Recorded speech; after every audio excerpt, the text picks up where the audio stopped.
Welcome to Achiezer SpecialCare Expo, and my presentation about what parents need to know about OPWD services.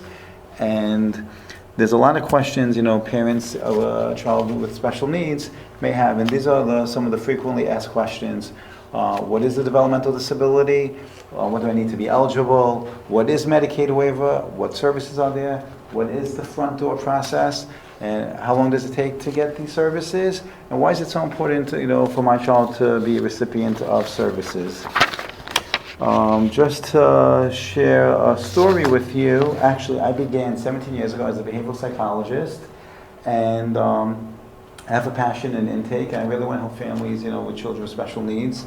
And I really learned a couple of years ago, actually I have relatives in the 5 towns, and they invited my family for a meal over Shabbos. And actually, that night they said, "Oh, we're having a family come over for Shabbos lunch." And I happened to know of the family, and I didn't say anything to my family. And we're sitting at the table, and I just asked to pass, the soda. And as I was asking to get the soda bottle, so what's your name? I said, Marc Katz. You owe me Medicaid waiver services. This is at the Shabbos table. And I knew from that point on that, we take for granted what we think parents understand about the process as they go through this, challenging journey. And it's really an ongoing, education, for both providers and parents. So just moving forward, what is the OPWDD? It's the Office for People with Developmental Disabilities. It's a state-funded agency. It's actually around $4.5 billion in services for New York State. They serve around 140,000 individuals. Here in Long Island, I think Nassau County, there's approximately 14,000 individuals being serviced by the OPWDD, which is 10% of the total population. And I think there's over 100 agencies that serve the Long Island region.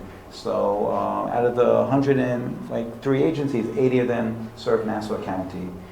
So there's a lot of providers, and tonight you'll see, at the Vendor Expo, who's here among us. OPWDD began in the 1978, so I'm sure you heard of Geraldo Rivera. He did an expose on Willowbrook, which is in Staten Island, the state school, and as a result, New York State divided up the Department of Mental Health to the Office of Mental Health, Office for People with Developmental Disabilities, and Office for People with Substance Abuse. So what is a developmental disability? So many people always call me and say, I have a child who was diagnosed with ADHD or a learning disability, or I have a child who has a mental illness. That is not what a developmental disability. So as you can see on the slide, it has to occur prior to the age of 22. Some of the examples is autism, cerebral palsy, epilepsy, or any condition that shows a substantial handicap in one's everyday functioning. It's usually, to get these services, you should be at least 3 years old. It's very difficult prior to 3 to get these services because the state feels that there's early intervention services to help families and individuals that need these services. So this is what you need to become eligible. If you never did the process, these are the clinical documentation that you need. IQ test, an adaptive behavior measure, which is a parent interview to discuss your child's everyday living skills, whether it's motor skills, socialization, daily living skills. In addition to that, some educational records if needed, and some social history or medical documentation that documents the onset of the disability. So it's really, really important that these are the measurements that are being used. In addition to that, many psychologists over the years actually do the wrong testing, and it really creates a lot of confusion for the families. Sometimes they do an educational evaluation or an assessment. Welcome, there's handouts. So we just began. Many psychologists may not do the right IQ test, so in these handouts here, actually in this one, I give you a list of all the appropriate testing that is required for a psychologist to use. Many times a family would go to the psychologist, they would do the wrong testing, and then they have to go back again, get it retested, and it really extends the entire enrollment process. So once you have the IQ test and the adaptive behavior scale, and you have an IQ either under 70, there's some exceptions, but you really want to show a substantial handicap. So the state has a 3-step review process. So as a parent, you would connect with an agency like OHEL or another agency, and they would actually help guide you, through the system. So, for example, if you have the psychological evaluation and you have a psychosocial, you would fill out a transmittal form, which is actually, there's a sample in here that's completed either by an intake specialist, by an agency of your choice, or you could fill it out yourself, but it's best to go through an agency to help you navigate the system. So there's 3 steps. Most of the time, individuals are approved at step 1, but sometimes the information there is a little bit fuzzy. They don't have a clear justification why this child needs these services. So there's a step 2, which other people review the documentation. They may ask you for more additional documentation. There could be at times where they may ask a parent to actually come into the local district office. There's a district office in each borough, and in Long Island. The one in Long Island is in Howell Park and Comac, in that area. And they may do a face-to-face meeting, and they want to see your child, and they want to actually see if this child actually meets the criteria for OPWD services. You don't want to go to step 3. If you go to step 3, that means they found your child not eligible for the service. And then, if you have Medicaid already, there's a fair hearing where you would go, for example, in New York City, you would go to West 34th Street, to the Medicaid office. You would sit there for hours and hours in front of a judge. And actually, I went with a parent once to that particular fair hearing.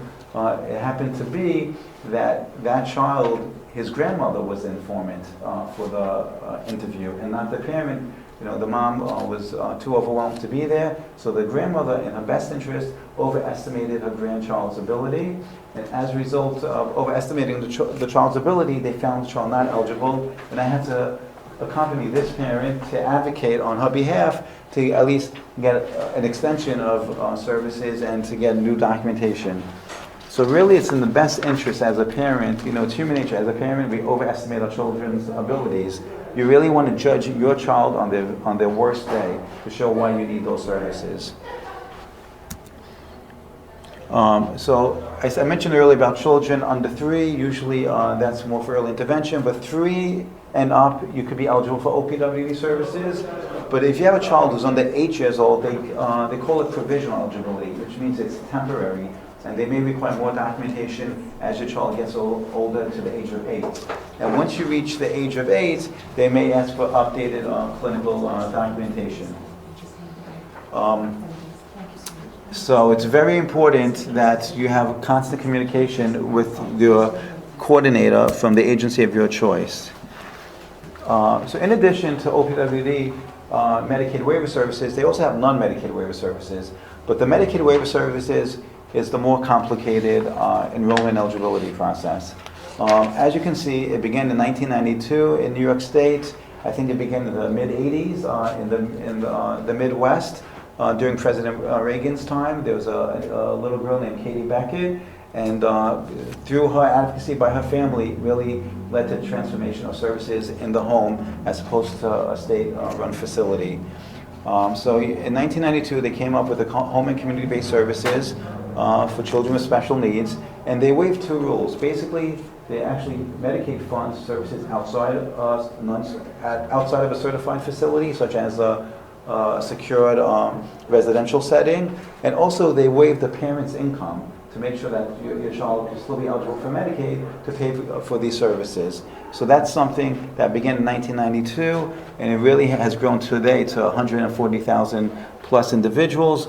But I think 90,000 out of the 140,000 are enrolled in the waiver services as of today. There are many other waiver services. Today we're talking about those for developmental disabilities. There's actually another waiver service called Care at Home for highly complex medical fragile needs in children, and that's for children up to the age of 18, where you can have nursing and other rehabilitation supports inside the house.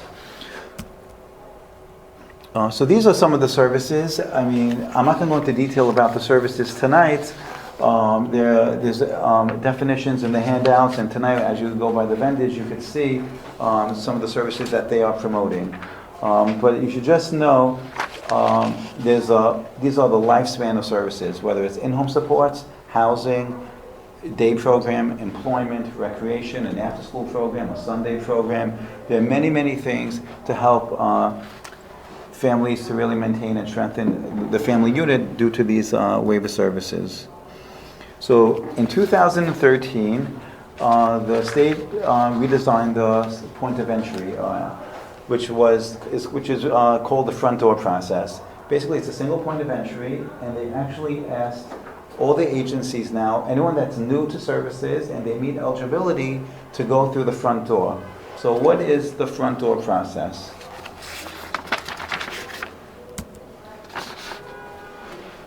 So the front door process, again, they're really trying to take a person-centered approach, and they're asking each family to now be interviewed by a state assessment specialist. And basically, besides being assessed, every parent needs to take a 2-hour training. Approximately, it's a 2-hour PowerPoint training at the state, and in extenuating circumstances, you can actually do it over the phone if possible. But the front door process actually increased the exposure for New Yorkers to be enrolled in OPWD services. Prior to the front door in 2013, there were 1,500 new individuals enrolled in OPWD. Probably over the last 2 years, it's probably more than triple now because of the front door process. And I think 22,000 plus families already attended a front door session. I don't know how many of them actually got the services, but they actually attended a front door training session. So these are the components of the front door. So the first step, again, like I said earlier, determine OPWD eligibility based on an IQ, an adaptive behavior scale, a medical form, and a psychosocial history. Then you can attend the front door session. There's actually one on June 8th in Long Island in the regional office in Hauppauge. It's from 6 to 8 p.m. You could actually register on the OPWD website at www.opwd.ny.gov. I think I have the information in the handouts. And once you attend the front door session, you have to partake in an assessment over the telephone with the state assessment specialist. It actually gave you the current assessment they're using, which is going to change. So you can see the types of questions they'll ask you in order to better prepare, for the assessment process. So once you get assessed and they determine your child's needs and strengths, they help you develop a preliminary service plan. And that's going to help dictate what services your child and you could benefit from. But it's really, really important that there's constant communication with the people, from the state. I do recommend, when it gets to this phase over here, to the final phase, to get authorization based on the plan that is the result of this assessment process, is to have a non-Medicaid service coordinator, which is basically someone who navigates the system for you, does the hand-holding, and explains how to get the Medicaid, how to get the Medicaid service coordination, which is a prerequisite for home and community-based services. So you really need someone to do that hand-holding to get the authorization from New York State. So really the front door is assessing a child and basing it on actual needs, not based on what's on the program's best interest, but based on what your child could benefit from as they get enrolled into the system. So how long does it take, to get approved for Medicaid waiver services? So it takes approximately, in the best case scenario, 6 to 7 months. I had families, they schlepped out the process. It took them almost 3 to 4 years. So it's really about a partnership with you and the agency of your choice to work very closely together, and that's why it's important to have a non-Medicaid service coordinator. Ideally, 6 to 7 months, you can get the Medicaid waiver, but the complicated piece is getting the Medicaid. So the Medicaid could take at least 3 months, and you need someone to really help you filling out the application with all the supplemental forms. And in the back of my PowerPoint handout, I created a user-friendly checklist that tells you all the forms required to get the Medicaid waiver services on one of our flyers, on the 5th or 6th page. And there's also helpful tips to help you, expedite the process. So why is it important to be a recipient of these services? So we know these services are really lifelines for the families that we serve. It maintains and strengthens the family units. And to share an example with you, a parent from the 5 towns asked me a couple of years ago, can I get the waiver without the Medicaid? So you can't have one without the other. There might be a stigma of having Medicaid, but again, the Medicaid is based on your child's developmental, disability, not based on the parent's income. But if you don't get the Medicaid, then and you want those services, a parent is responsible to pay for such services, and they can be very, very costly. And just on a different note, welcome. Just on a different note, the state right now is responsible for this service delivery, but in 2 to 3 years from now, the managed care companies will be more involved in determining who gets which services. So, for example, the front door, which is assessing new individuals to the system, in 3 to 5 years, they'll be assessing all the individuals currently, getting services, and they're going to be doing their own reassessments to determine if their services actually meet their actual needs. So it's really, really, really important. And I really feel the number one reason to get these services is really compassion fatigue. And it applies to all parents, including myself. It's very difficult, raising children. And, again, these services really help, maintain and strengthen the family unit. Without them, it's just very overwhelming, the everyday demands of life. So whether it's after school, weekends, and as your child gets older throughout the years and they have different needs, there's definitely different options, to explore. Just to tell you real case scenarios, I once had a family who had a teenage child, and after 7 weeks of sleepaway camp, called me up, who wasn't in getting services from OPWD, and said, if you don't take my child into one of your homes, I'm going to leave them on your doorstep. And it's very hard to get housing, and there's a wait list, and first you need to get the other services to justify why you need housing. That should be your last resort. So it happened to be, we were opening up a new home here in the area, and we were able to expedite the services for this particular individual who now lives in one of our homes. Another extreme case scenario, I had a mom who was so overwhelmed, she took her 18-year-old son and just left him in the emergency room until she got the services that she needed. And you don't want to get to that point. You really want to be proactive, and tonight's the night to really be educated and take advantage of all the vendors who are here tonight. So this is some important contact information. One takeaway message tonight is to go to the OPWD website, take these handouts. This handout is actually this is the PowerPoint, the 2-hour PowerPoint. You can have it, looking at it before even attending one of these sessions. And this is actually the new manual that they came out with on the front door. It explains all the services, the eligibility and enrollment process.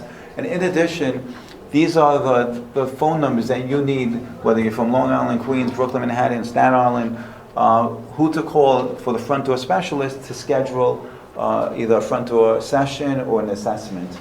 And if it's difficult, basically go on the website, June 8th, the next front door session. I know in Queens it's very difficult, I think, to get a front door session right now, but I think you can go to any borough, whatever's convenient for you, or some agencies like Hamaspic or maybe HAS, they may do a front door session in partnership, with New York State.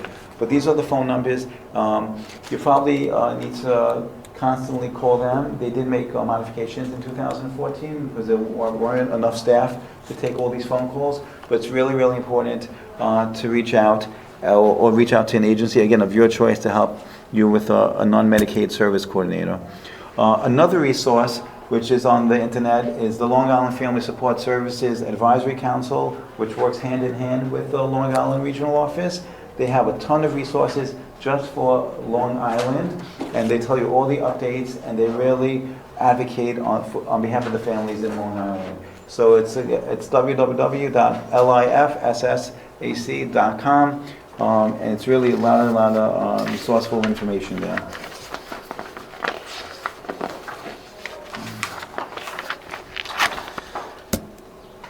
So really the next steps is, tonight is not about window shopping. There's beautiful vendors, a lot of treats and goodies they're giving out. It's really about going to each person. The result of today's presentation, what I expect is for you to partner with an agency of your choice if you don't have yet, Medicaid waiver services or OPWD eligibility, is really to go and have a meaningful conversation with the people who are here tonight upstairs. And Ernest Hemingway said, never confuse movement with action. So it's not just good to walk around from vendor to vendor and at the end of the day you're leaving with nothing. You really want to take action tonight. Don't be afraid to ask questions. There's a lot of questions. It's a very complicated process, but if you have the right person to do the hand-holding with you, it can really make it easier. So this is it in a nutshell. If you have any questions, now is the time to ask. I know some of you came a little bit late, but feel free to ask any questions. I mean, I don't know if I missed this, but Yeah. my son was approved for OPWDD services, Okay. and after, the front door actually gave me wrong information. They told me I needed a Medicaid service coordinator when I needed a non-Medicaid service coordinator. So I have a non-Medicaid service coordinator through QSAC who's helping me with the Medicaid service process. So that's 7 months later, through all this paperwork. What do I actually get from having, I'm not even done yet because it hasn't been approved. What kind of support, what do you get from Medicaid, not from... Non-Medicaid service coordinator? Or from the Medicaid service, what do I get in the end? And will I be reimbursed for out-of-pocket expenses that I've been paying? Like, he's been getting ABA therapy at home, he's been getting a lot of services that I've just been paying out of pocket with it / insurance, because insurance, whatever. Okay, so it's a fully loaded question, but non-Medicaid service coordination is a very short-term program, usually it's 6 months. It could possibly go to 12 months. Their goal is to help you get the Medicaid simultaneously with the waiver approval. So in addition, you want to convert the non-Medicaid service coordination into a Medicaid service coordination, which is, again, the prerequisite to get the waiver services. There's been confusion with the front door initially, and they keep changing the regulations or the rules, and it confuses us as providers. And it's really, really important to have a non-Medicaid service coordinator who's actually being very, very proactive. But you still could be eligible for other services if you have OPWD eligibility, even if you don't have the waiver services. So for example, family reimbursement. There's many agencies that offer in Long Island up to $1,000 per year per family. Yeah, I got that. So that's, so that's something that you can get right now. You don't have to wait to get the, the MSC, the Medicaid service coordination, or the waiver services. Well, I'm in Queens, and they said that it was twice a year, every 6 months, and it was $500 at a time. And so I did do it once for some of the receipts, but it's just... Yeah, so Long Island, they go to $1,000, but Brooklyn and Queens is probably $350 to $500 per fiscal year. I'm the grandparent of a child that has Medicaid waiver services, and you want to do this. I mean, I'm doing it. I started 7 months ago. This is something that all of you that need this service, you should know that it's life-altering, and it'll make a huge difference to you in years to come. And that you should go through the miserable process and try to use an organization like this, Jamlands, or whoever your service coordinator of choice. But I was just using someone who actually answered the phone, so that was the hardest part. Yeah, so that's why I'm telling you right now, like the front door, to get that training, if they don't answer the phone in the state, just go on the website, you can register yourself to the training, go there, and then you can run after that person. I hate to say it that way, but it's an ugly reality. And if you're at the regional office there and say, I want to now do the assessment after I do my training session, and that's why you need a non-Medicaid service coordinator to advocate on your behalf. Right, so I filled out all the paperwork with Medicaid, supposedly. He said it should be... Okay, so it takes 3 months usually, if it's filled out properly. It goes back 3 months. And again, ideally, if it's all done right, it takes 6 to 7 months. Okay, so then I have another like 3 or 4 months then. Yeah, yes. I'd like a very basic question. Both from. Okay, Medicaid, the health insurance and the Medicaid waiver, it's 2 different things, right? Like if you're on Medicaid insurance, you're Yes, still... it doesn't mean you're automatically eligible for the waiver services. Doesn't mean you're automatic? No. I thought, okay. Yeah, we walked in late, so... Okay, And so what yeah. agency are you? I'm from OHEL Base Ezra. So basically, the way it works is that Medicaid funds these services, so you need to apply for the Medicaid and the waiver simultaneously. But before you do that, you have to establish eligibility. So the best thing you could do right now is bringing a psychological evaluation with the right testing, an IQ test, an adaptive behavior scale, and someone should review it, and they have to submit that for eligibility before you can move forward with the front door process. I don't know. Who submits that? Through With the agency of choice would submit it. I don't advise parents to do it, they could send it in themselves, but if no one looks at the paperwork, you could get rejected immediately, and it will cause a lot of confusion and headaches, down the road. Are there any diagnoses which automatically include, say, Down Caused me a lot of syndrome? headaches. So that's a very good question. Your child can have some type of qualifying condition, but the substantial handicap needs to be reflected in the paperwork. So we had, over the years, I had a few children, they had cerebral palsy, but they were high functioning enough that they didn't meet the criteria to get these services. So it's really how the psychologist documents it, and also when you're being interviewed as a parent, you have to judge your child on the worst day. It's counterintuitive, but you really want to justify the need for these services. You know, as a mother, as a father, we say, my child could do this, my child could do that. You're going to score, your score won't be sufficient to meet criteria for eligibility. And there are agencies that do free psychological evaluations, and the psychologists understand what Medicaid Waiver Services is. So again, if you go to the OPWD website or the Long Island Families Support Advisory Council website, there's a list of agencies in Long Island and Queens that offer free clinical evaluations. So you don't have to pay out of pocket for it. An evaluation could cost hundreds of dollars. I just paid $2,500. Huh? I think I just paid $2,500. $2,500? No, it was a full, it's called a neuro or something. Okay, so that's you don't need a neuropsychologist. No, I know, this was for school. Does that work for this as well, or you have to Yeah, see, psychologists sometimes do their own testing, or sometimes they make mistakes when they do the scoring. So actually, I'm a school psychologist, that's my educational background, so I get to review everything before I submit it, and I may have to speak to the psychologist and explain, wait a minute, something doesn't make sense here. Well, the more extensive test I just did covers this as well, or it's a It separate? may not cover it, if you didn't do the right testing. Yeah. I didn't get the report back, which was just finished. But you can show me the report if you want, and I don't have it yet, it was just Okay. finished. No problem. That's all. Do they have anything for evaluations for OT or PT guys? For OPWD services? For any kind of services? So for occupational therapy, speech therapy is not funded by the Office for People with Developmental Disabilities. Okay. That's a separate and distinct, entity. If your child's school age, he could be eligible, through the Department of Education. Again, the Department of Education, they do their own testing, and their testing may not be the appropriate test that OPWD approves. So there's a list here in this booklet that tells you the types of testing that they do approve. Because again, you don't waste time and energy or money in these type of situations. Yes? Do they look into your child's school, also let's say he's in a general ed school, and therefore technically I chose to put him in there, would they then deny services because of that? Let's say I don't he has think a so. child.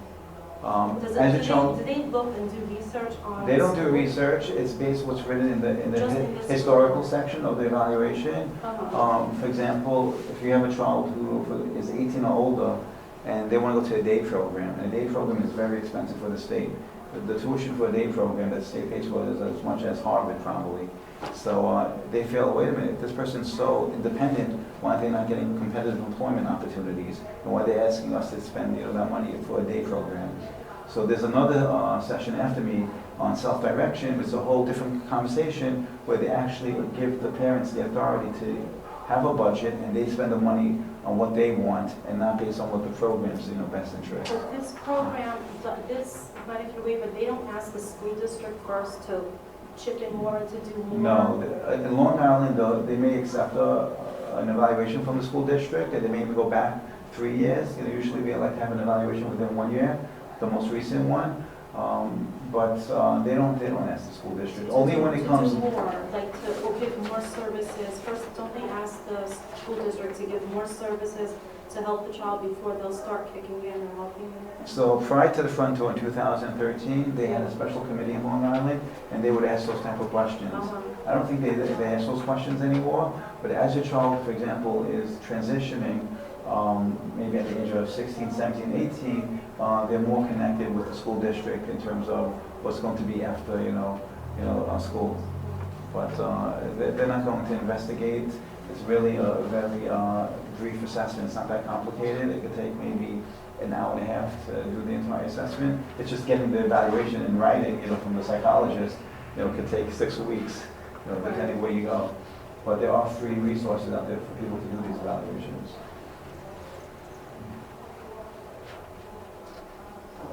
Whether we live in Riverdale in the Bronx, do you have to go through Bronx-based things, or you can use? Yeah, so for example, at OHEL, we don't service the Bronx. Right. But there are other agencies like the Jewish Board, they may have services out there. But you saw the phone number, yeah, I think I had the Bronx out there. You would have to call the Bronx front door and have that conversation. But you really want to get the clinical documentation, fully established, to make sure that you meet eligibility. Because you don't want to go through the process and then you find out that your child's, not eligible. So you really need someone to, look over the paperwork. Let me just say, someone who did it by myself, they just kept on sending me letters, oh, this is wrong, oh, this is wrong, oh, this is wrong. It was very tedious, and some of it was just they're being ridiculous. It's like they wanted a psychosocial, when every report had a psychosocial, so it's like I literally had to just, and they literally wouldn't accept a psychosocial unless it was a separate document. It was just, they were very, very, it was extremely tedious. It took me, like, for the OPWDD approval, they sent me like 4 or 5 letters that like made me send in more updated reports. So then I had, the school psychologist, then he was just regionally, he was evaluated for Horizon, so I had from the Board of Ed, then I had an evaluation that I did for the neuropsychologist from the summer. It was just, I had the paperwork, and I keep digital copies of all the reports that I get, so I was able to send everything easily, but it's just... It's very, very true. We had an individual in his 50s who never had services from OPWD, and his mother was I guess in her 90s, and they came to us at OHEL, and actually I think Leah Steinberg was speaking for me good at tonight. Years ago, probably 12 years ago, one of my staff called her up, and we actually got his educational documentation from 1957. I remember this. His IQ was 57 in 1957. That's how I remember the story. And we had to show all this documentation to show that he had a developmental disability prior to the age of 22 in order for him to get services much later in life. But again, I shared some really extreme scenarios. I once actually went to LIJ to the hospital where I had a mother and a child sharing the hospital room together because he had nowhere to go because his mother was deathly ill, and he stayed in the room with her until we were able to help out their son. So these are situations where you really want to be proactive, be in the system, so to speak, and get whatever you can, to show that you exhausted all options. And it really begins with community-based services, whether it's on Medicaid service coordination or on day programs. And there's respite. Respite is the #1 requested service. Yeah, so respite is very, very important. And there's after hours for respite. There's weekend, legal holiday. So it really makes a difference. For families with children with special needs. But these are a lot of handouts here, a lot of information. I'll be available throughout the night if you have any other personal questions. And again, the system is changing, so the time is now. It's going to be much more difficult probably as the time goes on. Thank you. Okay, thank you.